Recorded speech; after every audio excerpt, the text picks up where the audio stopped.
शुबहात हैं। वो क्या है? मिसाल के तौर पर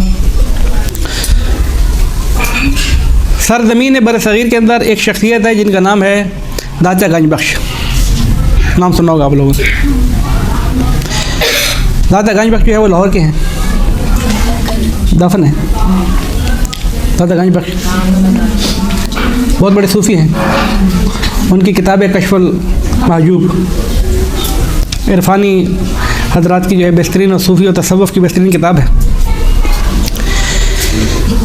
मैंने पिछले दर्स में एक जुमला अर्ज़ किया तो उसकी थोड़ी सी तशरीह करूँगा कि वो ये कि बाज़ औक़ात इतनी झूठी बातें होती हैं कि जिनका हकीकत से कोई ताल्लुक़ नहीं होता है, लेकिन वो हक़ाइक़ बन के सामने आती हैं, वरना हकीकत से उनका कोई दूर दूर तक ताल्लुक़ नहीं होता है और हक़ाइक़ बन के पेश आते हैं।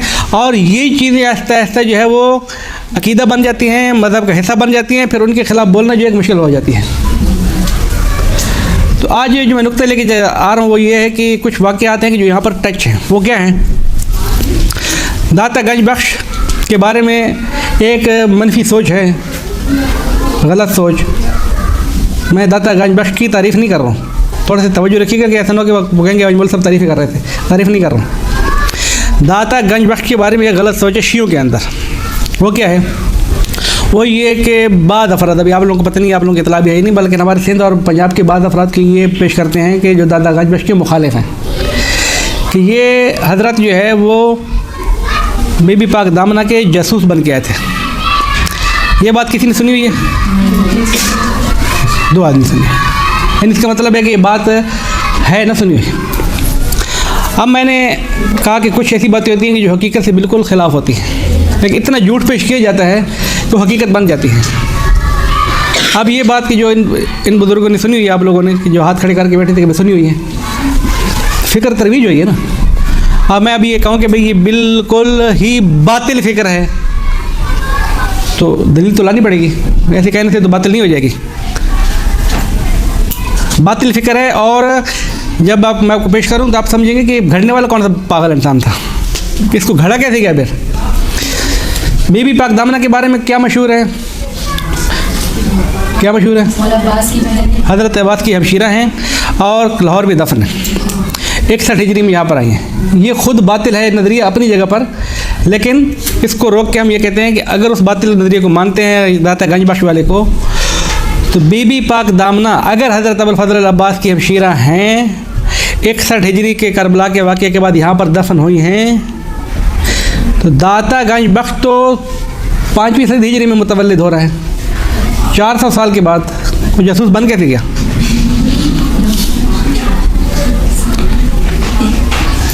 सवाल है ना। जब हमने नज़रिया कबूल कर लिया कि दाता गंज बख्श को शिया इसलिए नहीं मानेंगे, नहीं मानते शिया, दाता गंज बख्श को शिया नहीं मानते, शिया इसलिए नहीं मानते हैं कि ये बीबियों का जासूस बन के आया है। मैं तो ये तो नहीं कह रहा हूँ कि आप मानो, लेकिन असल दलील से मानो ना। गलत नज़रिया पेश करके क्यों माना जा रहा है? दाता गंज बख्श को बीबी पाक दामना का जासूस बता के उसके से नफरतें दिलवाना, ये तो फिर गलत बात है। कि जो आदमी आपसे वो कहेगा कि भाई आपको कौन से मोहल्ले में आप लोग, भाई जो 400 साल के बाद आदमी पैदा हो रहा है वो 61 आदमी का जासूस कैसे बना?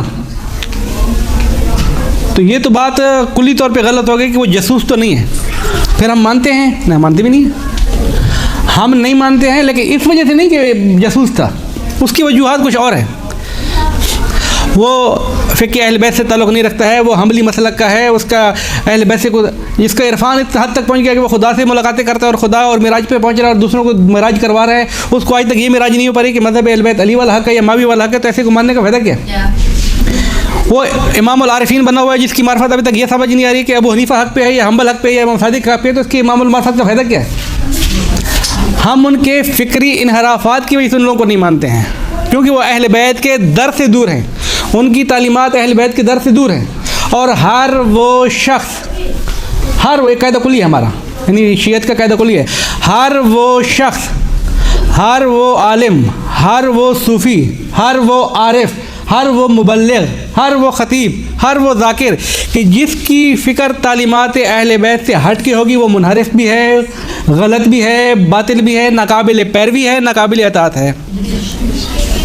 हमारा कायदा कुल ये है कि जो अहल बैत के दर पे आ जाए और अहल बैत की बताई हुई तालीमात को बताए, वो हमारे लिए काबिल एहतराम भी है, काबिल पैरवी भी है और काबिल इत्तिबा भी है। अहल बैत से हट गया, हमारा उससे कोई वास्ता नहीं है। अब वो कितने बड़े इरफान पे चले जाए।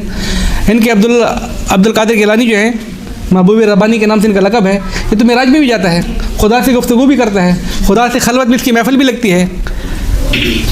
यानी ये पूरी कायनात में से एक वाहिद आदमी है अब्दुल कादिर गिलानी, जो बगदाद में दफ्तर है। अब्दुल कादिर जिलानी जिसको कहते हैं, गिलानी कहते हैं, 11वीं सरकार।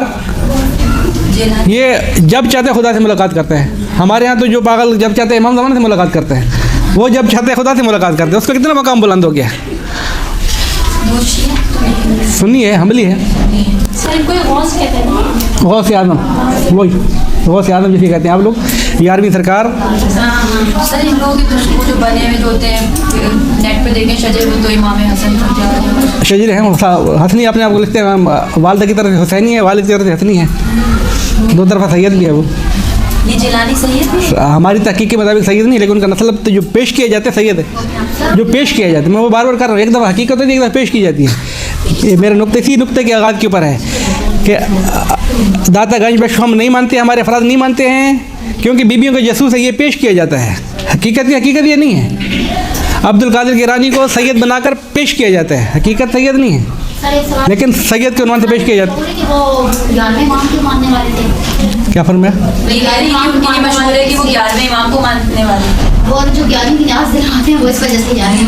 अगर ये बात भी अगर मशहूर हो कि 11वें इमाम को मानने वाले हैं, तो फिर भी बातिल। हमारे तो 12 इमाम हैं, हम तो 11 को नहीं मानते।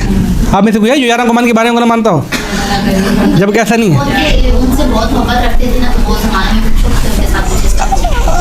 अब्दुल कादिर गिलानी के बारे में जो दास्तानें हैं, उनके बारे में जो किताबें लिखी गई हैं, वो फ़िक्री, एक अजीब सी बात अजीब सी है कि फ़िक्री तौर पर वो हम्बली है। अहले सुन्नत के 4 मज़हब है ना, हनफी, शाफ़ी, मालिकी, हम्बली। आप इनके अक़लों के ऊपर आप सलवात पढ़ना चाहें तो बहुत अच्छा हो जाएगा कि वो फ़िक्री तौर पर अब्दुल कादिर गिलानी हम्बली है। एक नुक्ता याद रखिएगा, वो कहता है कि काबिल तकलीद अगर कोई शख्स है तो इमाम अहमद बिन हम्बल है। अबू हनीफ़ा को वो काबिल तकलीद कबूल नहीं करता, हम्बली है। अब्दुल कादिर गिलानी के जितने मुरीद हैं सरजमीन हिंदुस्तान के अंदर, 11वीं शरीफ वाले, बरेलवी, देवबंदी, जो भी सारे के सारे, उसके जितने भी मुरीद हैं सारे के सारे हनफी हैं। कि अक्ल कितनी तादाद है हमारी। वो खुद हम्बली है, कहते हैं अबू हनीफ़ा काबिल इत्तिबा नहीं है, दूसरे अल्फाज में हम्बली है, हनफी के कबूल नहीं करता, हम्बली मानता है अपने आप को। और जो उसकी पैरवी करने वाले हैं वो सारे हनफी हैं। आप जिसको इमाम मानते हो वो उसको ठुकरा रहा है, और जिसको आप गौस मानते हो, सब कुछ मानते हो, वो आप उसकी पैरवी भी कर रहे हो। यानी आप अपनी फ़िक्र के अंदर कितने मुतदाद हैं। हकीकत ये है कि यहाँ पर वो चीज़ें मुश्किल आ जाती हैं, क्योंकि पेचीदा मिसाल हैं कि जो अवाम के ऊपर इतनी गलत मशहूर सही बातें राइज हो गई हैं, कुछ समझ ही नहीं आता उन लोगों को कि हो क्या रहा है हमारे साथ। बेऐन ही इसी तरह जिस तरीके से अहले सुन्नत वालों को समझ में नहीं आ रहा ना, कि जिस हम्बली को अपना इमाम मानते हैं वो आपके हनफियों का दुश्मन है, लेकिन उनके मानने वाले, उसकी पैरवी करने वाले 11वीं सरकार और गौस आज़म मानने वाले सारे के सारे हनफी हैं। अब अगर हमें पता चले तो हम कहेंगे तो पागल लोग हैं। इसी तरीके से शीयत के साथ भी हो रहा है, जो मैं असल मौजू की तरफ आना चाहता था। इसी तरीके से शीयत के साथ भी हो रहा है कि शीयत को भी कुछ ऐसी बातें बताई जा रही हैं। इसी सरजमीन बरसगीर की बात हो रही है, बाहर तो हम जाएंगे नहीं।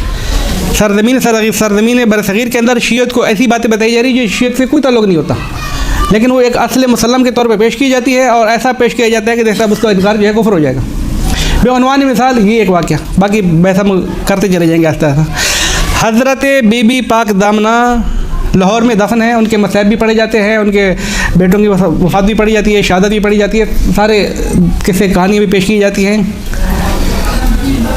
पहली बात तो ये है, यानी इल्मी तौर पर मैंने अर्ज़ किया था कि बाद औक़ात बात को पेश करना ख़तरनाक हो जाता है, लेकिन थोड़ा सा तहम्मुल करें आप लोग। इल्मी तौर पर हज़रत रुक़ैया हज़रत अब्बास की हमशीरा नहीं है। पहली बात ये गलत है, हज़रत अब्बास की हमशीरा नहीं है। वैसे हमशीरा तो है, हज़रत अमीरुल मोमिनीन की बेटी तो हमशीरा तो है। जो ये कहते हैं ना कि हज़रत की वालदा भी एक थी, वालदा एक नहीं है। हज़रत रुक़ैया के जो भाई हैं, असली भाई जिनकी वालदा एक है, उनका नाम उमर है। उमर वो उनके बेटे हैं, हज़रत रुक़ैया के सगे भाई हैं। हज़रत अबुल फ़ज़ल अब्बास की कोई हमशीरा है ही नहीं। 4 भाई हैं।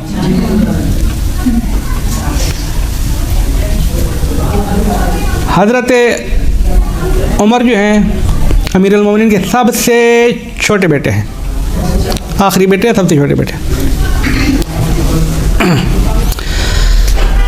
एक दास्तान थोड़ी सी टेढ़ी आ रही है अभी आहिस्ता आहिस्ता, नाम आगे तो थोड़ा सा बता दूं कि शायद आप लोगों के काम का ना हो, तो लेकिन जो कि बात आगे तक चली जाएगी तो थोड़ा सा एक फ़िक्र को याद रखें। कभी भी हसब, नसब, मकाम, पोस्ट इंसान की मरूबियत के लिए किफ़ायत नहीं करता। कि आप कहेंगे इतना बड़ा उसका हसब नसब है तो कैसे गलत हो सकता है, ऐसा हो सकता है। उसकी ज़िंदा मिसाल हमारे सामने है, कुरान की दी। हज़रत नूह का सगा बेटा है, वालिद की इत्तबा नहीं कर रहा है। इससे और आगे चले जाएँ तो कायनात के अंदर 4 फ़र्द हैं, हज़रत हवा, हज़रत आदम, हाबील और काबील। 5वां फ़र्द तो कायनात के अंदर है भी नहीं, तो भाई भाई का कातिल हो गया है।